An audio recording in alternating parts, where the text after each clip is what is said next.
What's up, guys? It's Sherwin from Sports Chimps.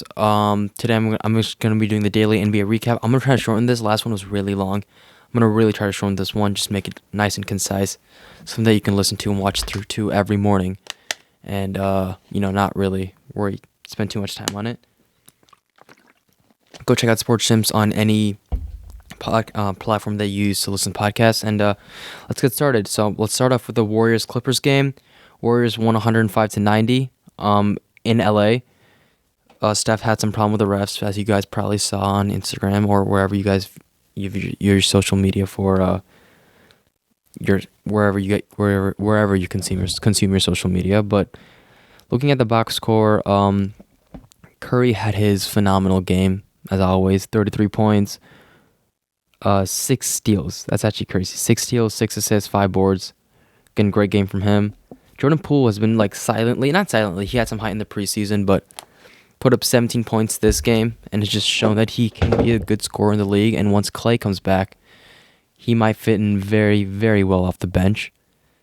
Looking at the actual bench unit for the Warriors, 18 points from Otto Porter off the bench. Just honestly, just a really good player, but unfortunately has been riddled with injuries his whole career, so it's kind of hurt him.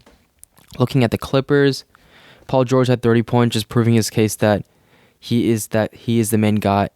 He is carrying this Clippers roster, and their surrounding cast actually kind of sucks. So even when Kawhi comes back, they're still gonna have to run through their superstars, and if they don't work out well, they have bad games, which we saw last year or 2 years ago.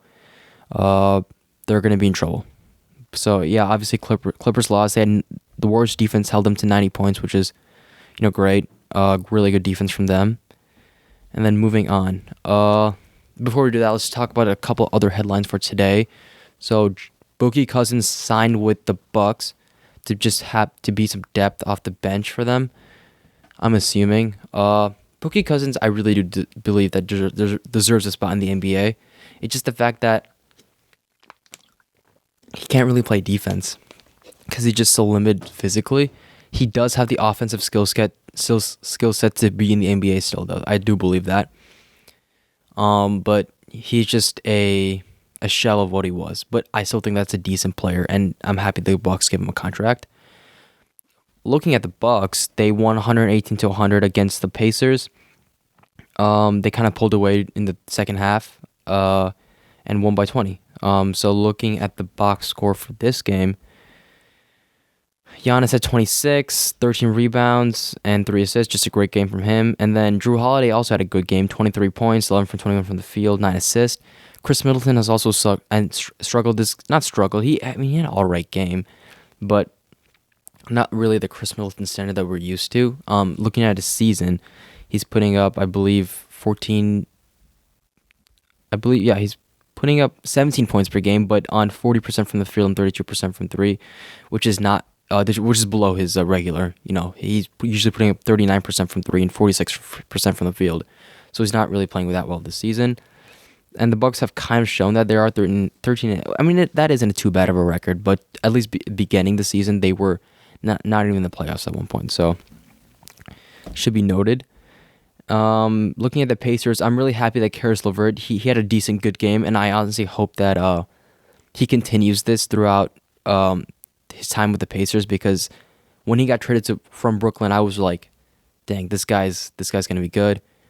I really do have faith in him that he could be a premier scorer in the NBA.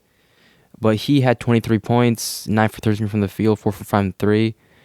Brogdon had 16 points. Again, just kind of like a very underrated player in my eyes. He just goes under the radar most games. But 16 points, 2 assists, 3 boards. Not really his greatest game. He usually has higher numbers in those secondary categories, but again, all right game. Domantas Sabonis had a bad game.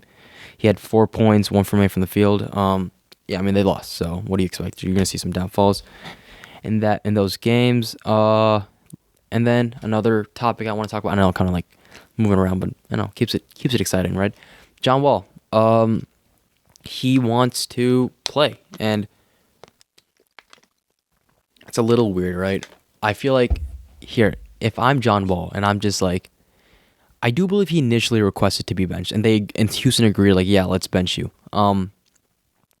But then now he's like, I want to come back, and then there's like this narrative where it's like, oh, Houston just benched him, and John Wall always wanted to play. But I do believe John Wall requested to be benched, so this is not all on Houston. In fact, Houston's being pretty cooperative right now. They're like, yeah, we'll give you a spot on the bench, maybe, work your way in. John Wall does want to start, and I do believe he is the best point guard on the best player on the Houston Rockets right now for sure. I'm not worried about that's not really a concern, but it's just that he definitely does not fit their timeline. So they'd rather spend those starting minutes giving it to KPJ and let him develop his point guard skills rather than giving it to John Wall, where they might actually win some games, which might hurt them in the long run when they're trying to go for the higher pick. So I get there's a little bit of frustration with Houston in that scenario, but he definitely can play, and I think he should be on a different roster, and Houston should look to buy out, because if there's like no signs of trading him, no signs of trade offers for him, I would buy him out and give him his contract and then let him go to a contender, because you're gonna have to pay it anyways. So why not just get it over with while you can? You do have some cap space right now with without any major contracts on board. So just get rid of that. Get it done. That's what I would do if I'm Houston. Moving on to a couple other notable games. So right now it's actually 10:05 Central Time. So the Detroit Lakers game is still going on, but the Lakers are up about like 11 right now. So I do believe the Lakers will pull out, but we don't. LA has been kind of atrocious this season. They're 10-11. Clearly the whole Russell Westbrook experiment hasn't worked in my eyes, and I think I've talked about it last video.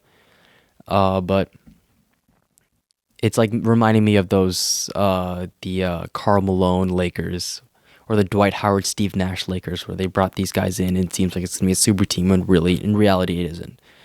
And then Pistons are 4-15, just playing how you'd expect them to play. But Cade Cunningham, I believe, has shown signs of great potential. So if I'm a Pistons fan, I'm not too gloomy. That's all I'm gonna say on that matter.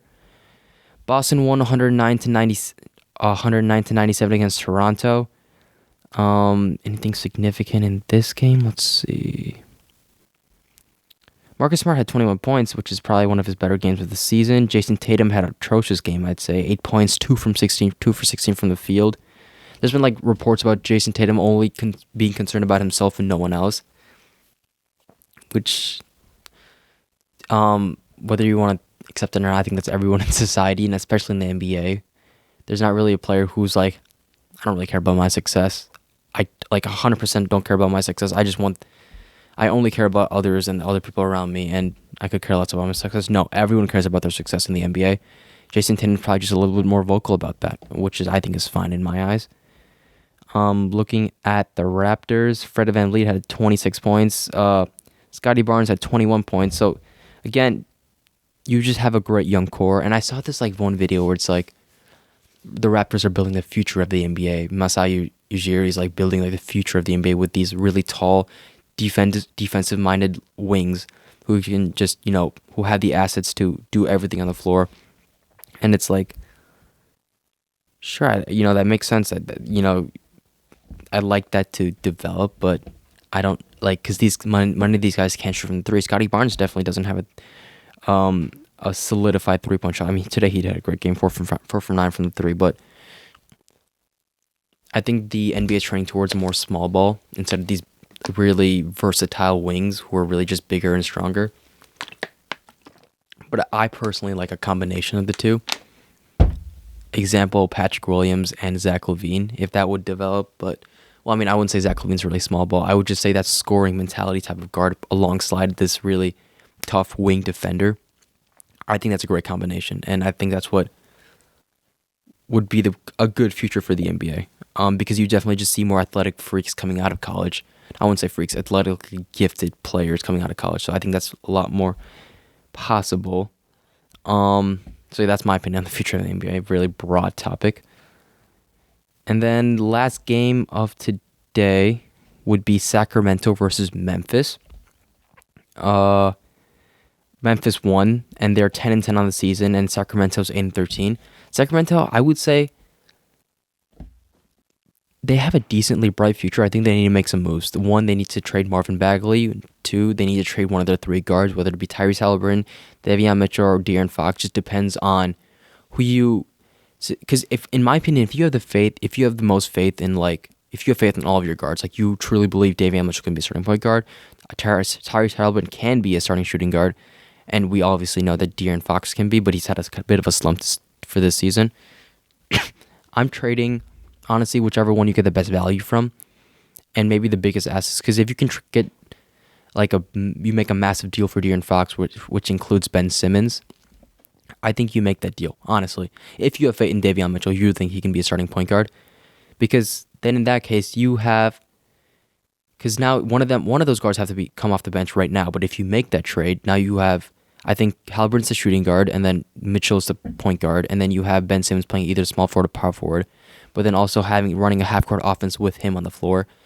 And I talked about this last video. He is truly valuable. Like his defensive stats and his playmaking and rebounding really is a big part of the 76ers, and they've kind of struggled this season without him. Definitely struggled this season without him. So that should be noted.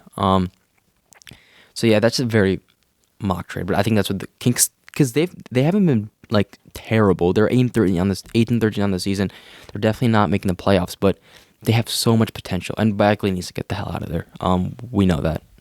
Looking at the Grizzlies, they're 10-10 on the season. Again, kind of like they're still in the development range. They're still developing. They need a second star, and hopefully Jaren Jackson Jr. can really develop into that. He's shown tons of potential, but I like to see him just step up to be a 2010 type of guy, and that could really be amazing alongside Ja.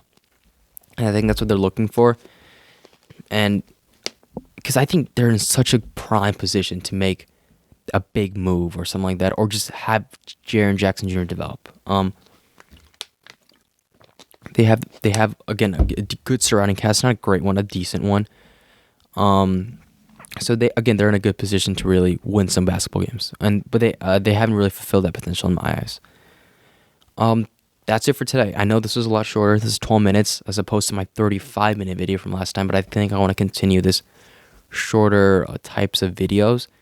Go check out Sports Chimps wherever you listen to your podcast, and thanks for listening. Chimps out.